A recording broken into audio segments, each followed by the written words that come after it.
Nahuli sa isang operasyon ng mga otoridad ang isang 22 taong gulang na lalaki matapos nakuhaan ito ng bultu-bultong ilegal na droga na nagkakahalaga ng 10.2 million pesos sa Zwilig Street, Barangay Subang Dako sa Mandawi City, Cebu noong Huwebes ng gabi, Pebrero 19, 2026. Kinilala ang suspect na si alias John na residente ng Barangay Pardo sa Cebu City kung saan siya nakuhanan ng tinatayang 1.5 kilos na hinihinalang shabu. Sa eksklusibong panayam ng Bombo Radio Cebu News Team, kang Police Lieutenant Colonel Mercy Villaro ang tagapagsalita ng Mandawi City Police Office na ibinunyag nito na ang operasyon ay isang joint operation ng kanilang hanay kasama na ang Regional Police at ng Philippine Drug Enforcement Agency. Nahuli nito si alias John na kinikilalang isang high-value individual dahil sa lapad ng drug network nito at tinuturing supplier ng illegal na droga sa malaking bahagi ng Mandawi City kung saan nakakabenta ito ng hindi bababa sa 2 kilo kada linggo. Napag-alaman din ng dati nang nakulong si John noong 2022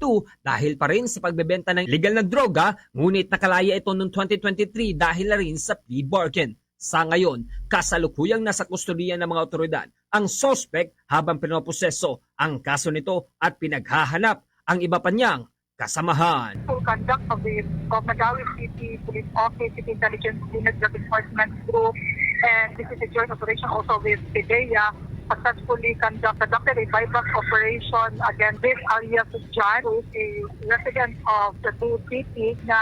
nakuhanan, na-confiscate natin sa kanya during the buyback operation 1.5 kilograms of shabu na nag-estimate with a standard street drug price of 10,200,000 pesos. Mula rito sa Bombo Radio Cebu, ito si Bombo Ken Apor ng Bombo Radio Philippines, the #1 most trusted source of news and information. Basta Radio, Bombo!